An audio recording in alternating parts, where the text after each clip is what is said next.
O zami sa City sama sa Occidental sa nagtanaw kanato karon pinaagi sa Facebook page ug YouTube channel sa AONC. May adlaw ay kumusta sa 3 ng bulan sa Marso tuig 2026 para sa pinakulahing balitang asenso. This is Ozamis Today.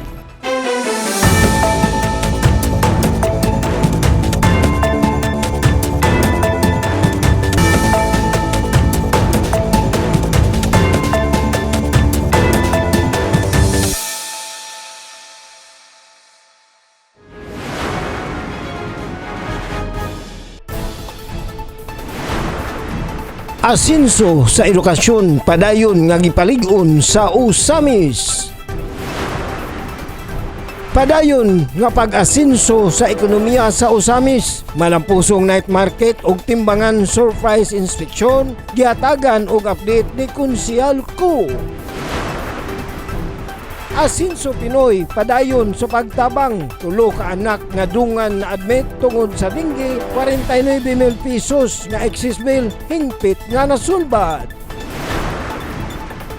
Ozamis City Fire Station nagpahigayon og motorcade alang sa pagselebrar sa Fire Prevention Month.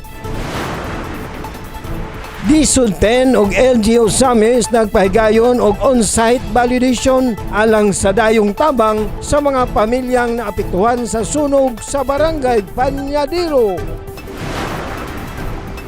Mga natuki sa public hearing kalabot sa tree planting proposed ordinance gisagop na sa plenaryo. Misamis Occidental Police Provincial Office nagpalig-on sa partnership uban ni Congressman Ando Waminal. CSWD OIC Gomez naghatag update kalabot sa social pension atol sa Liga meeting. Malampusong joint drug by bus sa Barangay Gango, duha ka construction workers nadakpan, 13 ka sachet sa illegal nga druga na kumpiska. Apo nga na-admit tungod sa dingge nakabenepisyo sa Asenso Ozamis Pre-Hospitalization Program. Dazzle Motiksman, aniya ang mga detalye.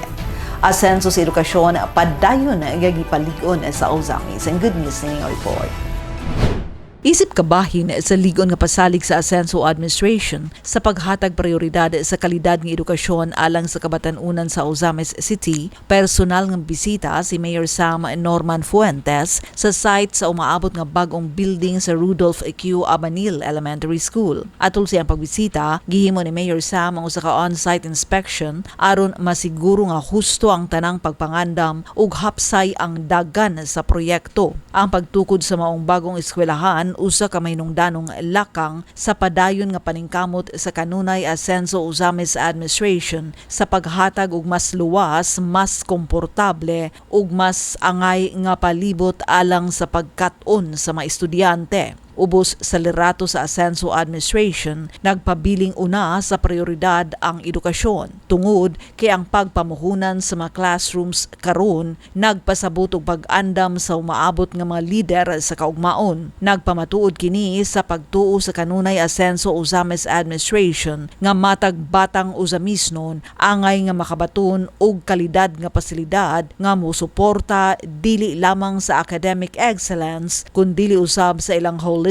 nga paglambo. Ang kalambuan sa maong inisyatiba resulta sa ligon na kolaborasyon tali sa lokal nga pagamahanan sa dakbayan, administrasyon sa eskwelahan, mga magtutudlo, stakeholders ug sa komunidad. Ang ilang hiniusang dedikasyon ug wayhunong nga kooperasyon nagpakita kung unsa kalayo ang maabot kung ang usa ka komunidad magtinabangay alang sa usa ka komon nga tumong. Dinhi sa Ozamis City ug sa tibuok Misamis Occidental, ubos sa liderato ni Governor Henry S. Waminal ug suporta ni Congressman Ando Waminal ug Congressman Attorney Indy Waminal, ang espiritu sa Asenso nagpadayon sa pagtukod dili lamang mga estruktura kundili mas hayag ug mas lig-on nga kaugmaon alang sa kabatanunan sa dakbayan ug sa probinsya. Padayon nga pag-asenso sa ekonomiya sa Ozamis, malampusong night market ug timbangan surprise inspection Giyatagan og update ni Konsehal ko. May report si Leon Schmidalio. Aron masayran ang pinakabagong kalambuan sa syudad sa Osamis, ingon man sa aspeto sa ekonomiya. Adlaw Miyerkules, Pebrero 25 ning tuiga, sa gipegayon nga interview sa local media kang Osamis City Councilor Cecil Yuko, Committee Chair on Economic Enterprise, nakip sa iyang giskutan ang kabahin sa week-long asenso Osamis Chinese New Year Night Market og surprise recalibration og inspection sa tanang weighing scale sulod sa public mall. Una niyang gitukay mao ang Chinese New Year Night Market nga malapusong napahigayon sa dakbayan sa Osamis sa unang higayon, diin nakadani kini og daghang positibong reaksyon og komento. Kalipay kay nato nga i-announce yun, no, nga ang katong Chinese New Year Night Market na hitabo sa Osamis City. That was the first time in the history nga nag-kondakta og night market for a week during the celebration of the Chinese New Year. So we had a lot of positive, good feedbacks so far from the first day up to the last day. Daghan kaayong tawo nga niadto. Niini nga kalampusan, gipasalamatan ni Konsehal Cecil ko ang Osamis Filipino-Chinese Chamber of Commerce Group sa pagplano o pag-initiate sa maong kalihukan uban sa suporta o pagpaluyo ni Mayor Sam Norman G. Puentes o sa tibo konseyo sa kanunay asenso o Osamis Administration. Dako kaayo ato ang pasalamat sa Filipino-Chinese Chamber Group nga nakaplano ani nga activity together with the support of our good Mayor Sam Norman Fuentes nga gi-push pud niya, no, gi-back-upan pud nato sa LGU ang mao nga activity. Gipadayag usab ni Konsehal ko ang kalipay sa mga vendors nga iyang nadungog nga matud pa niya. In behalf sa kaning mga vendors nato, nalipay kay sila kay daghan kuno kaayo sila og mga customers, daghan kaayo ang namalit sa ilahang mga baligya because na-notice nila nga ang location is naa sa center sa Osamis City. Tungod sa daghang positibong feedback ug hangyo gikan sa publiko bahin sa asenso Osamis Chinese New Year Night Market, gilauman ni Konsehal ko nga kini mahimong ipaygayon pag-usab ug kung buot man mas palapdan pa ang gitas-on sa dalan nga mamahimong ipasara aron daghang katawhan og vendors ang makapahimulos niini. Sa laing bahin mihatag usab sa iyang pamahayag si Konsehal Cecil kabahin sa mas gipahingusgan nga paningkamot ni Mayor Sam ubos sa iyang administrasyon sa baguhay lang nga gihimong surprise recalibration og inspection sa tanang timbangan sulod sa Osamis City Public Mall katong Pebrero 23 ug 24 nga gihimo kauban ang koordinasyon sa City Economic Enterprise and Development Office, City Treasurer's Office ug Asenso Osamis News Channel Media Team. Any LGUs na agyud na sila ordinansa about weighing scale.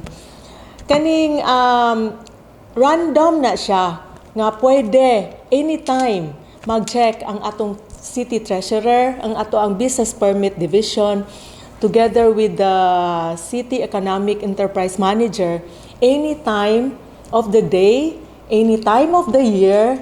Pwede sila mag-conduct how often ang ilahang checking on the weighing scale. Sumala pa niya ang tanang timbangan nga mapamatud-an nga gitamper, adunay ipatuman nga penalty o multa subay sa city ordinance aron masiguro ang patas nga serbisyo o proteksyon sa mga konsumante. Kinahanglan gyud na nila i-calibrate niya kung ipa-calibrate, no, with the standards sa ato ang city economic enterprise. And then if those that are found to be tampered, na ato siya mga penalties. Pag-awag ni Konsehal Cecil ko sa mga mamaligyaay o mamalitay. Makabantay na gani ka nga ang imuhang timbangan, kita nga sellers, no, ang imong timbangan dili na gani siya accurate, time to change na gyud. Buyers, beware, no, nga kuan kinahanglan kung gusto ta makabalo nga ang ato ang gipalit sakto og timbang, we can compare it itimbang nato dito sa katong sa LGU sa City Economic Enterprise nga timbangan kung pareho ba ang ihang timbang. If not, you can always complain and report it to the City Economic Manager. Gikan sa malampusong asenso sa Amis Chinese New Year Night Market o hangtod sa surprise recalibration o inspection sa mga timbangan, nagpakita kini sa padayon nga paningkamot sa mga lokal nga pangagamhanan sa dakbayan sa Osamis sa pagpalambo sa ekonomiya o sa paghatag og transparent ug patas nga serbisyo alang sa tanang negosyante, konsumante o katawan sa syudad. Alang sa Osamis Today, ako si Leoncio Medallo. Salamat Leoncio. Asenso Pinoy, padayon sa pagtabang, itulo ka anak nga dungan nga na-admit tungod sa dengue, 49,000 pesos na excess bill hingpit nga nasulbad. Ani ang report.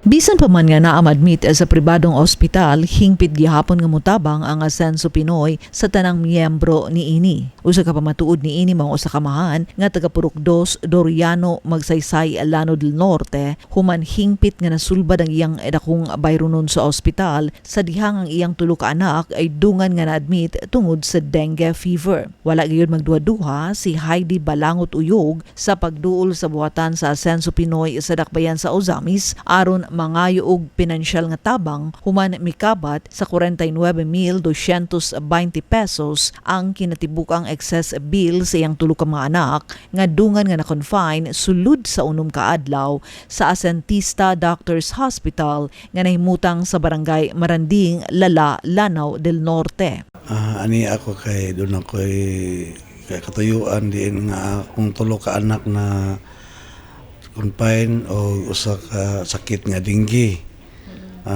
Iabot kami dito unong kaadlaw sa Doctors Asentista Hospital. Then ani ako sa lungsod sa Lala sa barangay Maranding. Ang iyang tulo ka anak, sila James A. Kirby, 16 anyos, Jan Kiara, 11 anyos ug Johan Kellex Monteron Uyog, 6 anyos, parehong ina-admit sa ospital human magka-dengue. Apan tungod sa kawadon ug kakulang sa pinansyal aron mabayaran ang kapin 49,000 pesos nga excess bill sa ospital, midangup gilayon si Heidi sa buhatan sa Asenso Pinoy aron mo-avail sa Asenso Pinoy Medical Assistance. Din hingpit nga na zero balance ug fully paid ang kantidad nga iyang gipangayo. Niini, gipadayag niya ang iyang dakong pasalamat sa maong programa nga nahimong dangpanan sa mga katawhan sama kaniya. Nga dili man lumulupyo sa dakbayan sa Osamis apan bugos nga natabangan sa Asenso Pinoy. Ming kabat kini ko sa siguro 49,000 makita man diri sa 49,228 pesos. Daga kayong salamat sa Asenso Pinoy nga diin dako kay katabang sa katawhan dili lang sa lungsod sa Osamis, sama namo nga Tagalano del Norte nga natabangan niini. Bang sama namo nga average lang panginabuhi.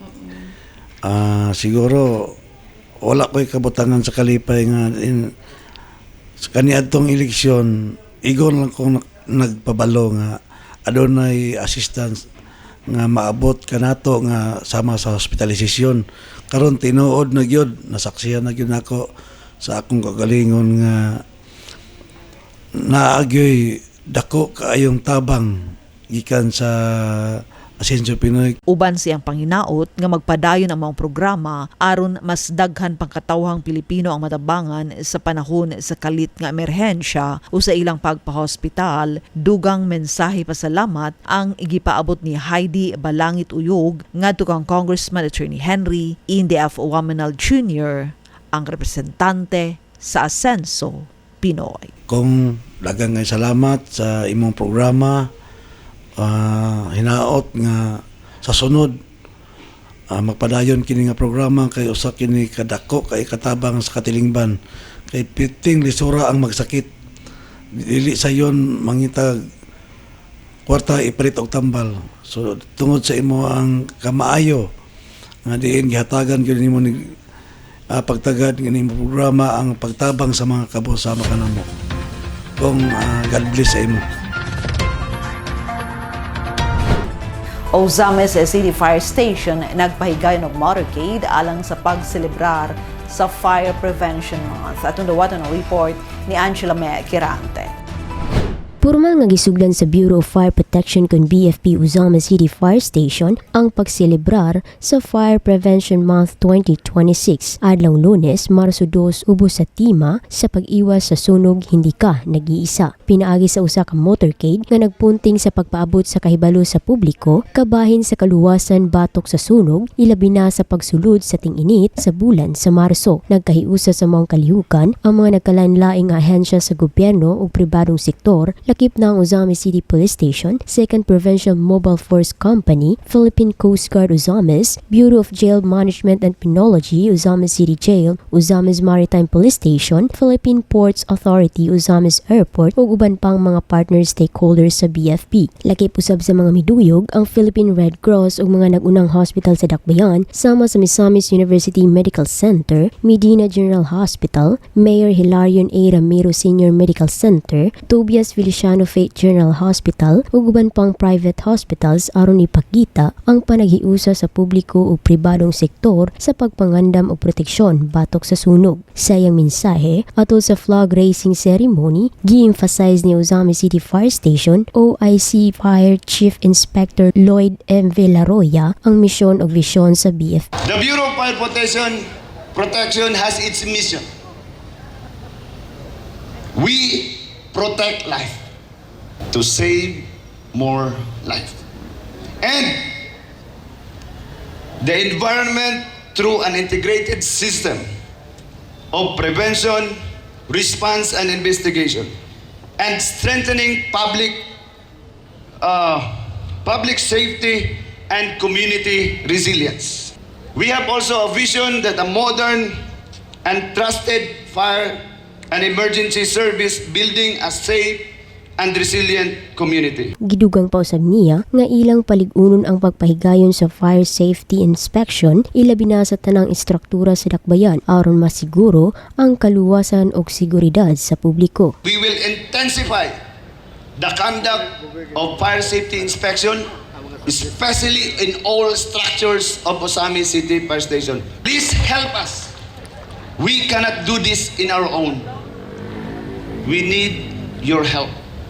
Sa interview kang Senior Fire Officer 3 Lisa T. Uy, ang kasamtangang Chief Public Information Service o Ozames City Fire Station o Substation Commander sa Barangay Carmen Annex, iyang gi-highlight ang ilang mga nakahanayng kalihukan subay sa pagsaulog sa Fire Prevention Month. Sa naplat lang namo nga program karong bulan na sa atong Fire Prevention Month, atong gahapon jud na ami kick-off, regional kick-off dito giheld sa Oroquieta City. Gikuan to siya gi-involved sa whole Region 10 fire trucks tanan, dayon mga hepe tanan. So karon morning March 2 dirita ato ang kick-off kay supposed to be March 1 man gyud unta ta diri sa Ozames. Motong na March 2 ang ato ang kick-off diri kay tungod sa activity kagahapon regional.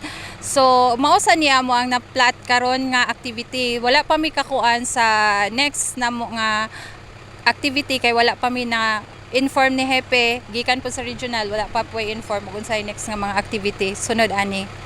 Sa gihimong motorcade, anaa sa tulo ka fire truck sa Ozames City Fire Station ang may partisipar uban sa mga fire truck gikan sa Bryant Milling and Marketing, Usamco, EBI Hardware ug Ilim. Anaa usab sa 33 ka vehicles ang misalmot gikan sa mga partnered stakeholders sa BFP. Aron malikayan ang sunog, panawagan ni Senior Fire Officer 3 Lisa T. Oy ngadto sa tanang katawhan. Ako ang gihangyo ang mga katawhan sa be vigilant sa ato ang mga gamit, extra careful kay karong panahon na mao ning among gikuan ang March as Fire Prevention Month kay naaning bulan na ang pinakainit.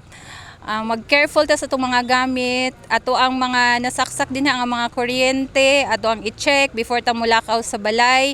Kung mahimo i-check tanan ang mga bata, dili na to padulaon og mga pusporo, di na to na kung mahimo dili na to sila pagamiton, pakiton og mga yunanag unsaon paggamit aron dili sila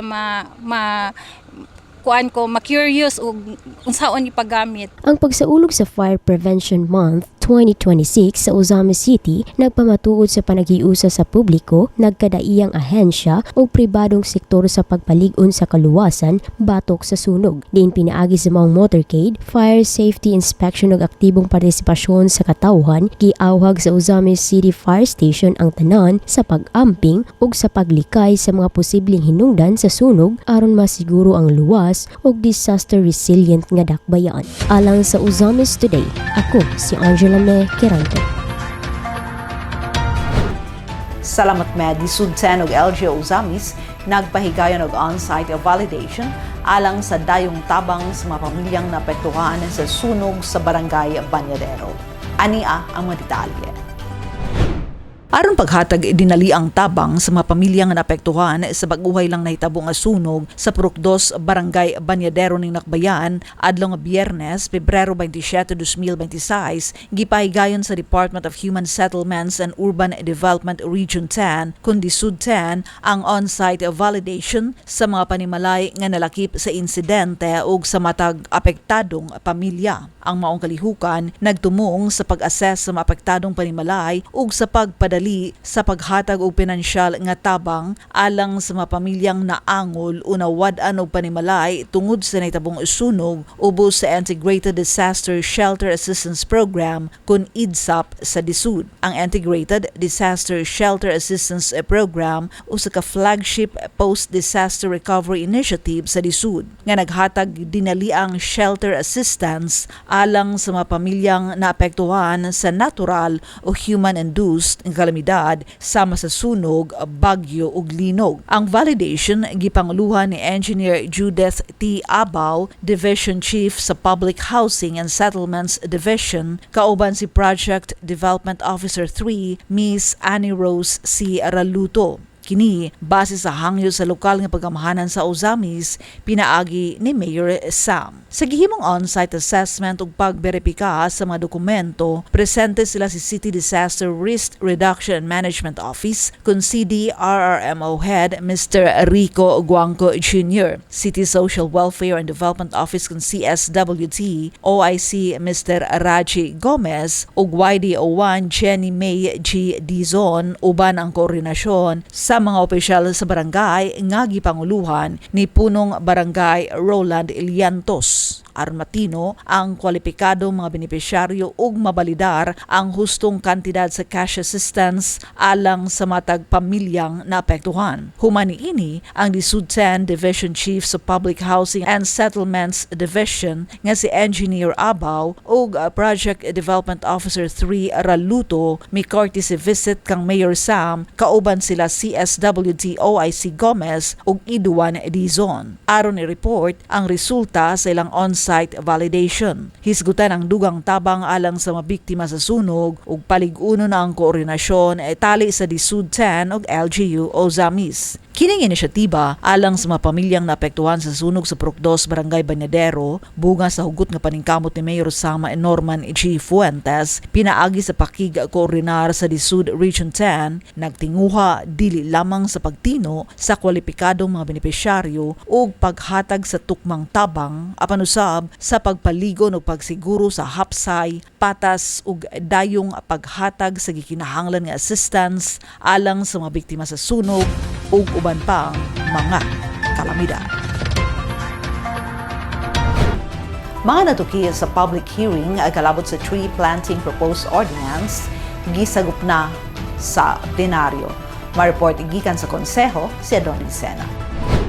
Walay pagsupak og suportado partikular sa mga public o private school ang proposed ordinance ni Environment Committee Chairman Honorable Juanito Sakin Jr. labot sa pagpalapad o pagpahugot pa sa tree planting program sa syudad. Apan luyo sa pagdaig og suporta sa academic sector, ilang giapilar nga kinahanglang i-refine ang pipila ka mga provision ini, partikular sa pagpahamtang og silot alang sa mga eskwelahan o estudyante nga pakyas makatisok og makapatubo og similya sa kahoy sa dili pa ang graduation day. Gipadaya Gihayag sa DepEd Ozamis ug sa mga pribadong eskwelahan sa syudad nga kapina sa duha ka dekada ang nakalabay sukad sa issue sa climate change, hugot na ang pagpatuman sa tree planting program sa rason nga ang rehabilitasyon sa kinayahan mao isulbad sa nagakagrabing global warming. Ang mga public school dili magproblema og lokasyon gumikan kay anaara sila maghimo og tree planting activity kun diin mahimutang ang ilang eskwelahan. Apan lahi sa kaso sa mga private grade school, colleges o universities gumikan kay makigdugtong pa kini og mga barangay alang sa ilang community extension program. Gawas nga wala nay lugar alang sa tree planting activity ang syudad, dismayado usab sila gumikan kay nihit kaayo ang suporta sa barangay aron mo survive ang gipangtisok nga mga similya. Sa kaso sa Lasal University, aron dako og chance nga makalahutay ang ilang mga similya, didto nila kini gipangtisok sa mga riverbanks o dapin sa mga suba og sapa og mga endemic species nga mga similya ang ilang gipanggamit aron sa tuyo nga ma-preserve og ang pagtanom sa giant bamboo variety gumikan kay dako kini og tabang sa soil erosion. Sa ulaheng regular session sa Konseho ng Syudad, gisagop na sa second reading ang mga butang nga natuki sa public hearing ug ipaabot niini ang position letter sa mga tulungaan aron makonsolidar alang sa third and final reading. A public hearing last February 19 on this proposed ordinance being sponsored by Honorable John Sakin, Honorable Sir, and we have several reactions being interposed by some stakeholders, especially the DepEd and the schools of Sama City, the public schools and private schools, which are affected by this ordinance. I move the motion to concur, adopt this joint committee report dated February 1926 for approval of this House body up to the second and final reading on the motion. There's a motion from the Honorable Majority Floor Leader to concur and adopt this committee report as being presented. Any comment? Remarks? Hearing none, motion approved. Thank you, Honorable Sir. Alang sa Uzamis Today, Adonai Desina reporting. Salamat doon, Misamis Occidental Police Provincial Office nagpaligon sa partnership uban ni Congressman Ando Waminal at unawato ng report ni Glenn Ray Aruluna. Malipayon nga gitaho sa Misamis Occidental Provincial Police Office ang nahimong produktibo nga panagtagbo ni Provincial Director Police Colonel Reynaldo Maclang og ni Misamis Occidental 2nd District Congressman Sancho Fernando Ando Waminal dili pa lamang dugay. Aron nga isgutan ang pagpaligon sa partnership tali sa kapulisan og sa opisina sa kongresista. Ang panagtagbo nagatubog sa mas epektibong pagpatuman sa mga balaod o pagbintinar sa kalinaw kahapsay sa tibok probinsya. Sumala ni Police Captain Desiree B. Rilos, Deputy o PIO sa MISOC PPO. Dako ang ilahang kalipay sa padayon og ligod na suporta ni Kong Ando alang sa kapulisan ning probinsya. Matod pa niya nga ang maong suporta na kuntabang sa ilang misyon alang sa usa ka maninahon ug malambuon nga komunidad. Madumduman nga lubos-lubos ang gibubo nga suporta ni Congressman Ando sa kapulisan dinhi sa probinsya, distrito ug syudad sa Ozamis. Lakip na ang paghatag niini og patrol cars ug mga nagkadaiyang logistic supports.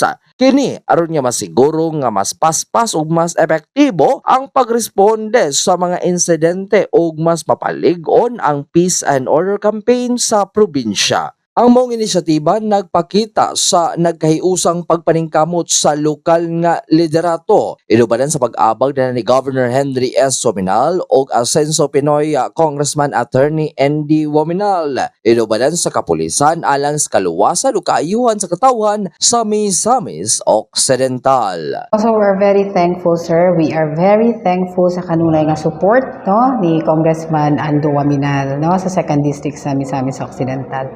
So actually, sa panag-istorya, maayo man ang kagawasan sa among istorya. Ay sa istorya sa Misamis Occidental, PPO o ni Congressman. So, about sa peace and order, unsa ang ikatabang, mas ikatabang pagid nila para sa kalihukan sa mga kapulisan diri sa Misamis Occidental. So padayon ang ligon na kaning pakigtambayayong. Padayon sir. So actually sir, kami sa kapulisan gusto namo nga makabuild mi kanunay og kuan kanang harmonious relationship sa tanan nga mga tao, di lang ingon nga specific na politician, no, kay wala mi kami nami sa tunga, no. So gusto gid namo nga hapsay ang ato ang panag-uban, kay og hapsay ang panag-uban sa mga katawhan, no. So hapsay pod ang tibuok probinsya sa Misamis Occidental. Alang sa Usamis Today, kini si Glenn Ray Ruluna. Salamat Glenn. CSWD OIC Gomez naghatag update kalabot sa social pension atol sa Liga meeting. Mibalik alang sa report sa Leon Medallo. Gumikan sa mga nanggawas sa mga pangutana kabahin sa social pension sa mga senior citizens, giimbitar si City Social Welfare and Development CSWD Office OIC Mr. Raji Gomez sa Liga meeting Pebrero 26 ning tuiga sa 3rd floor New Annex Building Usamis City Hall aron matinawan ang mga barangay chairman kalabot sa maong hisgutanan. Usa sa mga concern mo ang pagtanggal sa listahan sa ubang social pensioners, ilabi na katong mga SSS pensioners. Ang pangutana nganong anaapay uban ang nagpabiling midawat sa maong social pension. Apan sumala pa ni CSWD OIC Gomez nga sa sinugdanan pa lang sa maong programa ang social pension for indigent senior citizens nga usa sa guidelines nga bawal gayud katong adunay gidawat nga mga pensyon gikan sa gobyerno o pribado. Iyang gipasabot nga sa pagkakaroon gipahingusgan na sa national government ang pagbalidate niadtong adunay gidawat nga pensyon nga naa sa listahan sa sukpen. Gani matod pa ni Gomez nga aduna natangtang ang kapin 400 o gisundan sa 100 kapin nga mga beneficiary sa sukpen atol sa gipahigayong cross-matching. Pag-abot aning social pension sa ato ang nasod sa Pilipinas, gilaras og butang regardless nga naabay to'y pension or wala, kay kanang wala pa na murabag wala na validate og ayo. So karon gipahingusgan gyud sa atong nasudnon nga pagamhanan nga ang katong naay mga SSS or GSIS matangtang gyud sila, no.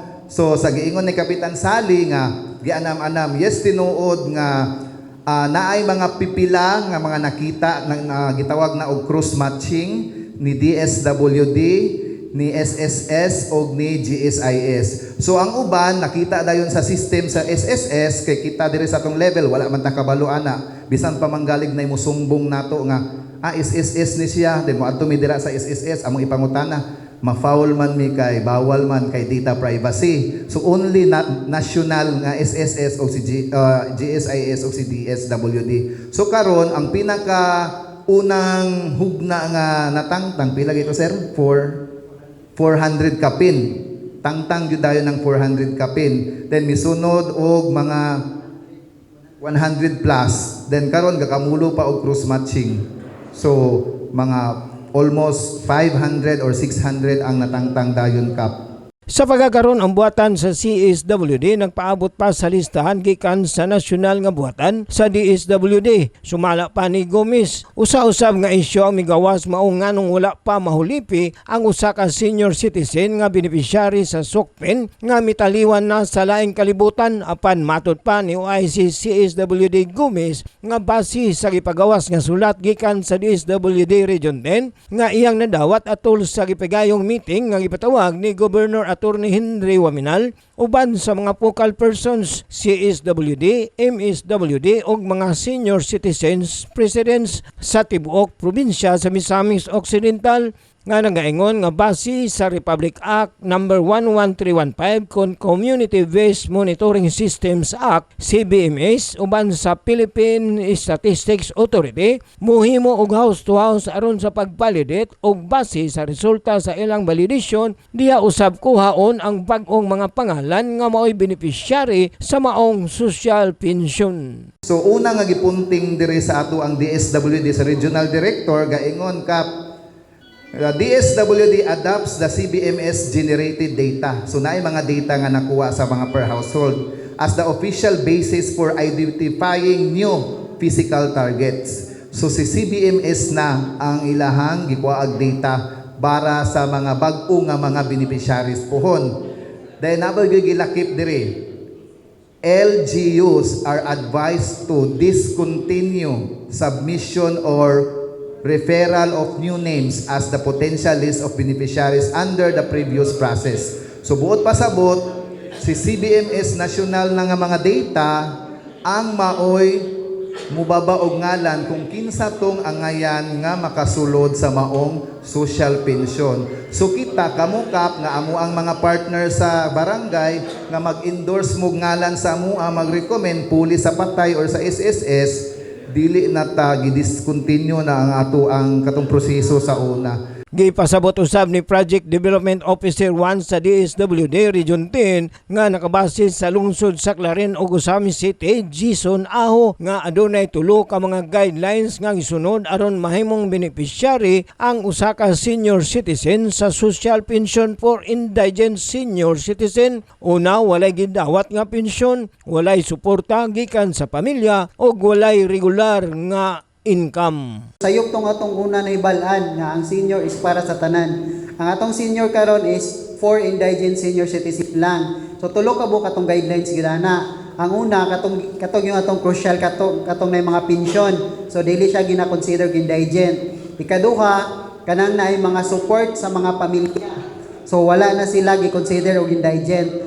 Ikatulo, kanang walay regular income. Wala po na sila gi-consider indigent. Although katong gingon ni Kapitan nga sa pagsugod nato na ay nasulod, siguro during nga time during sa validation nato, dili man pud nato mangwan nga bisan pag natay pensyon manginahanglan man ta. So dili pud nato sila i-judge nga namakak sila during sa interview.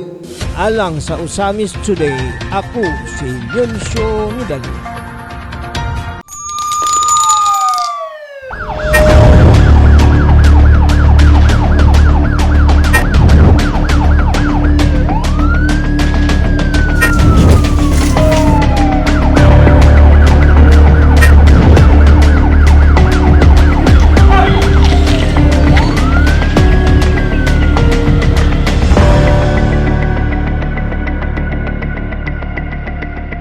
Malampuson joined a drug buy bust sa barangay Igangog. Duha ka construction workers na dakpan 13 ka sachets sa illegal nga droga na kumpiska. Alang sa police report, may balik sa iyang medalyo.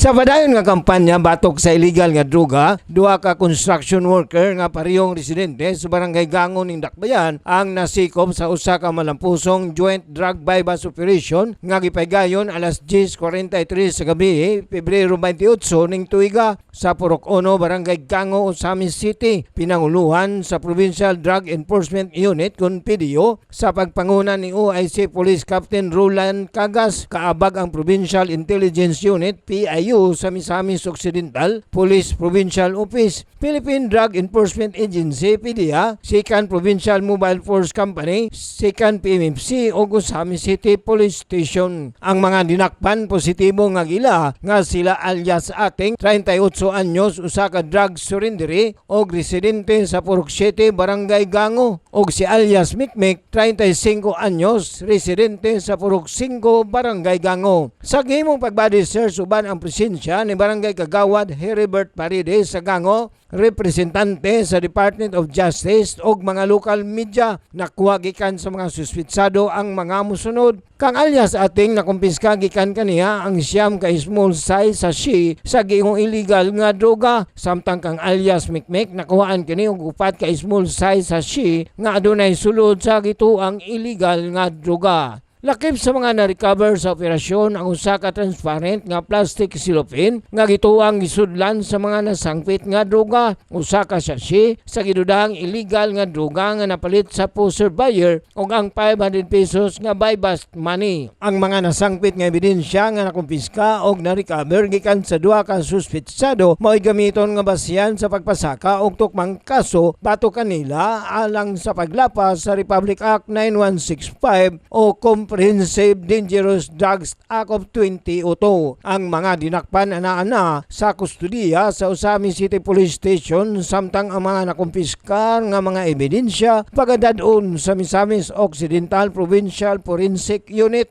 alang sa qualitative o quantitative examination. Kini nga malampusong operasyon pinaagi sa inuusang pakigtimbayayong sa PDO, PIO, MOCPPO, PDEA, Sikan, PMFC o Usami City Police Station o ang Asenso Administration nagpamatuod sa ilang padayon, ligon o walay hunong nga paningkamot sa pagpugong sa hulga sa illegal nga droga aron mapadayon ang usa ka malinawon, malambuon o drug-free nga Usami City og malikayan ang pagbalik sa kaniadto nga kahimtang sa dakbayan nga nahimong sentro sa kriminalidad o drug syndicate.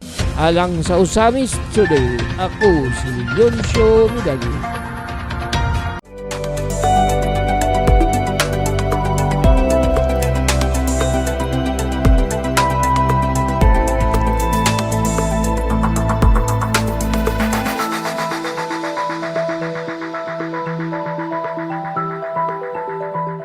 Apo nga nag-meet tungkol sa dengue, naka-benepisyo sa Asenso Usamis Free Hospitalization Program. Angela Mequerante, alang sa report. Tungod sa pagka-admit sa yang 6 anyos nga apo nga si Rain Scarlett Alvarado, lumulupyo sa Barangay Carmen Annex ning Dakbayan sa Tobias Feliciano Faith General Hospital human ma-diagnose nga adunay dengue fever with warning signs o pleural effusion bilateral. Hingpit nga miduol sa buhatan sa Asenso Usamis Administration ang usa ka apuhan si Nanay Mary Joy Escobar Alvarado aron mangayo og tabang. Matod pa ni Nanay Mary Joy, sa wala pa nila gidala sa ospital ang iyang apo, gibati na kini og taas nga hilanat ug tungod sa kabalaka dali niya kini nga gidala sa hospital. Diin pagsaysay pa niya, gilantan siya Domingo sa hapon, dahil pag Martes sa gabi among gi-admit, gipa-check up na mo sa ilang pormiro. Daw ingon tong doktor nga ipa-CBC siya, din pag CBC niya nagbabayad og 360, pag human gibasa niya ingon siya bawi ato yung 360, i-admit ang yung bata kay ubos na og platelet. Mo to i-admit na mo pag kuan ato pag Martes, pag Miyerkules sa buntag gikuan sa platelet ato, nahimo naman ang 134, nahimo og 97. Dahil pag utro na pong adlaw nahimo na pod og kuan kining 61.